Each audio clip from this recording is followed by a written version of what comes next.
大家好啊，歡迎返嚟我嘅頻道。提提大家記得訂閱我嘅頻道之後，就可以第一時間接收到我嘅消息啦。今日就揀咗兩場賽事同大家研究下。首先係第四場4班1200米嘅賽事，預計會擺前面嘅馬有天天灑落、常常發財同埋環球英雄，步速預計係正常嘅。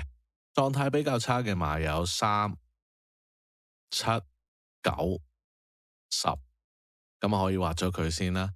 留意返9號勇者無敵呢就有缺貨嘅，狀態比較突出嘅馬有金玉良言，大家就可以喺畫剩嘅馬入邊揀自己嘅心水啦。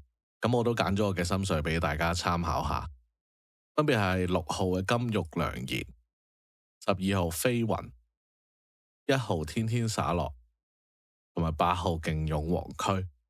咁剩返就可以留意埋隻環球英雄啦。跟住就講埋第8場。3班1200米嘅賽事，預計會擺前面嘅馬有時時歡欣、樂勝天下、威利金戰同埋偵探傳奇，步速預計係正常嘅。狀態比較差嘅馬有1、3、7、9、11、12，咁可以畫咗佢先啦。狀態比較突出嘅馬有時時歡欣、樂勝天下同埋旺旺家駒。咁呢場呢，我就中意旺旺家駒啦。10號蒸蒸日上、8號、2號時時歡欣同埋5號標之極光。咁剩翻呢，就可以留意埋隻樂勝天下啦。